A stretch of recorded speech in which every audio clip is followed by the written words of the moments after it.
নীলাঞ্জনার বিপদের আশঙ্কা করে কোনো মতেই এবার হাতে হাত দিয়ে চুপ করে বসে থাকতে পারল না রাই। হ্যাঁ বন্ধুরা, ভিডিওতে লাইক দিয়ে দিতে থাকুন। যেই মুহূর্তে কিনা রাই ওর বৌমনিকে বলতে থাকে যে বৌমনি, আমার একটু ডক্টরের কাছে যেতে হবে এবং এটা আর্জেন্ট, আজই যেতে হবে, তুমি কি একটু আমার সঙ্গ হতে পারবে বলো তো? আর এই সম্পর্কে তুমি বিন্দুমাত্র কিন্তু অনির্বাণকে কোনো কিছু বলার চেষ্টা করবে না, খবরদার, আমি কিন্তু তোমাকে বারণ করে দিচ্ছি। অন্যদিকে রাইয়ের বৌমনি বলতে থাকে, আচ্ছা রাই, তুমি একটা কথা বলো তো, তোমার শরীর খারাপ করছে কোনো মতে? তুমি এই জিনিসটা অনির্বাণের কাছ থেকে কেন লুকোতে চাইছো বলো তো? পরে যদি অনির্বাণ কোনো মতে ডক্টরের কাছ থেকে বা কারোর কাছ থেকে খবর পায় তখন কতটা কষ্ট পাবে তুমি একবার ভেবে দেখেছো?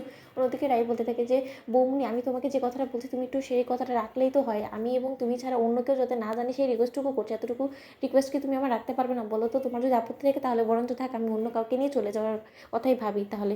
ঠিক সেই মুহূর্তে রাই বৌমনি বলতে থাকে যে না, পরের সঙ্গে কেন যাবে যেখানে কিনা আমি আছি, তুমি বরঞ্চ আমার সঙ্গেই চলো। অন্যদিকে রাইয়ের বৌমনিকে গাড়িতে তোলা মাত্রই যখন রাইয়ের বৌমনি বলতে থাকে যে এখন বলো তো রাই, তোমার আসলে ঠিক কী প্রবলেম হয়েছে, তুমি কি গোপন করার চেষ্টা করছো অনির্বাণের কাছ থেকে? অন্যদিকে রাই বলতে থাকে যে বৌমনি, আসলে তোমাকে বলা হয়নি, আমি জানি খুব ভালো করে যে আমি সেই মানুষটার নাম তোমার সামনে নেওয়া মাত্রই তুমি হয়তো আমার উপরে রেগে বসবে এবং আমাকে আবারও দুষবে যে আমি কেন ওকে নিয়ে এতটা ভাবছি। অন্যদিকে রাইয়ের বৌমনি বলতে থাকে, তুমি নিশ্চয়ই নীলুর কথা বলছো তাই না?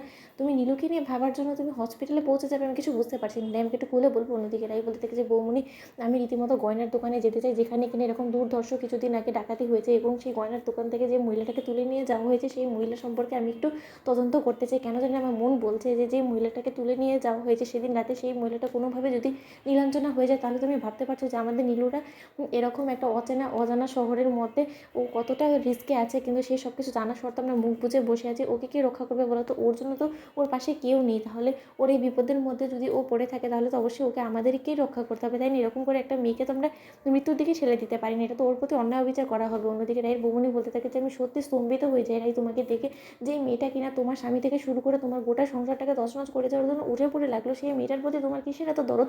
যে কিনা তোমার মনের একটা ভয় থাকার কথা যে তোমার স্বামী একবার যদি এই কথাটা শুনতে পারে তখন কিন্তু তোমার স্বামী রীতিমতো তোমার দিকে আর ফিরেও কোনোদিনও তাকাবে না, তুমি তোমার সন্তানের কথা তো অন্তত ভাববে রাই।